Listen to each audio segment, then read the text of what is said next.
awala ya'lamuna mu eta oge sami naon mad asli atawa mad tabi'i bentenna teh nu tadi mah huruf madna alif ari nu ieu mah huruf madna waw. Annallaha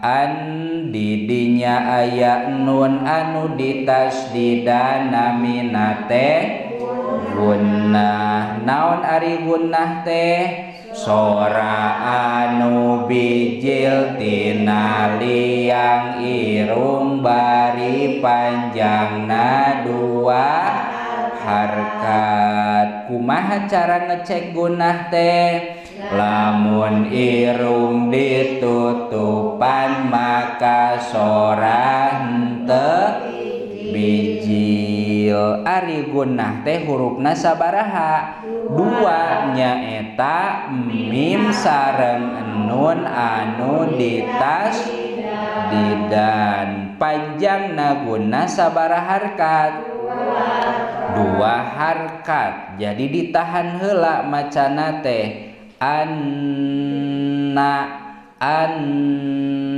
cek tadi cirina aya gunnah teh kumaha lamun irung ditutupan maka sora henteu bijil. Cobaan anna urang mah bakating kuremen percaya we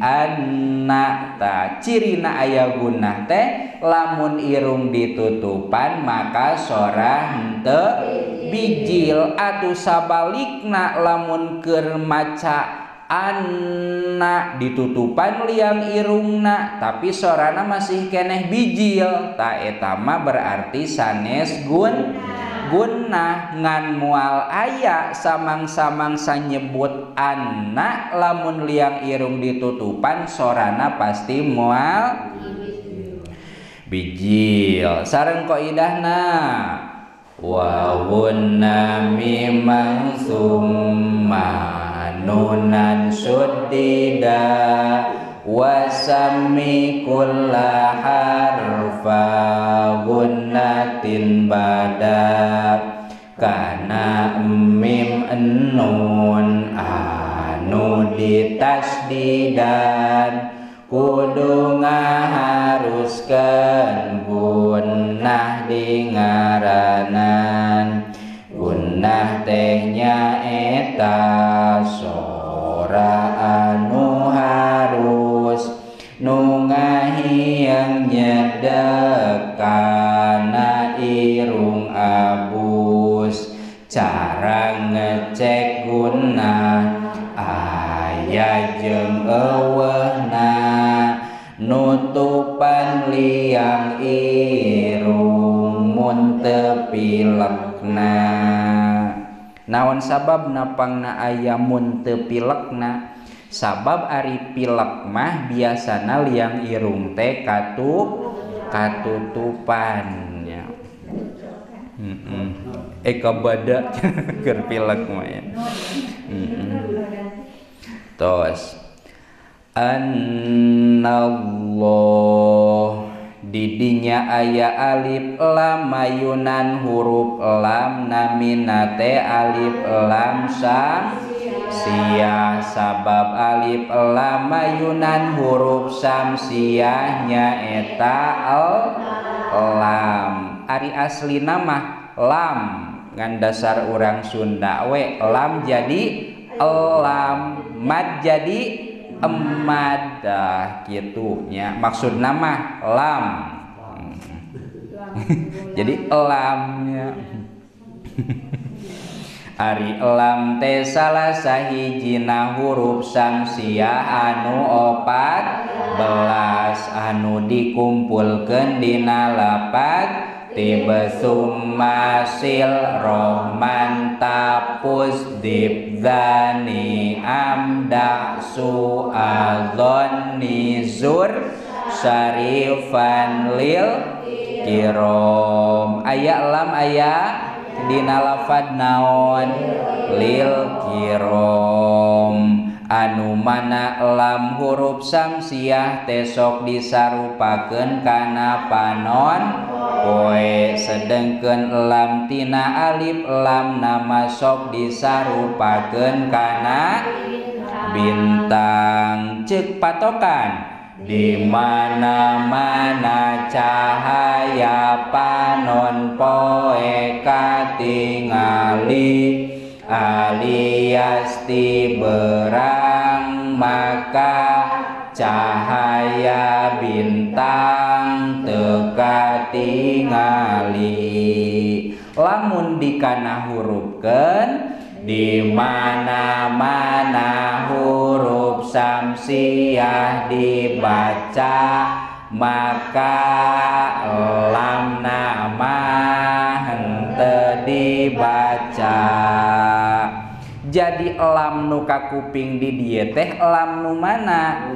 Lam nu kadua teges nama lam huruf samsiah sanes lam tina alif lam. Da lam tina alif lam nama henteu dibaca teges nama diasupkeun kana lam nu kadua. Beunaon bahasa Arabna diasupkeun teh diidghamkeun atu alif lam samsiah macana wajib idgham. Naon cirina idgham? Aya tasdid. Sakumaha dina qaidah? Aya naon? Tasdid ya. Sanes tasjid, tasdid. Sareng qaidahna sanihima idghamu hafi arba'in ma'asratin aidan wa ramsuha fa'in kaduana alif lam wajib idgham dina 14 kawit ieu nazam tibsum basil rahman tapus dibdani am daksu adhani zur syarifan lil kiram eta to sa sodero tak dod zal jeung nun dal sin jeung do zai sin jeung lam sing junun sin nya dal sin jeung do zai sin jeung lam sing junun. Tadi nu mimitina nya eta to sa sod ro tak dod zal jeung nun nu kahiji mah zalnya dod zal jeung nun nu kadua mah dal sin jeung zo zai sin jeung lam sing junun. Jadi bereskeun hurufna teh nyaeta to sa sod ro ta dod zal jeung nun aya dal aya zal. Ceuk urang mah zal teh naon? Za nya dal za ro za ning padahal mah duanana oge zal nya. Aya dal leutik aya dal gede nya. Maksud gede teh supaya beda we dah hurufna mah. Oh titikna meureunnya disebut gede pada aya titikan. Heup.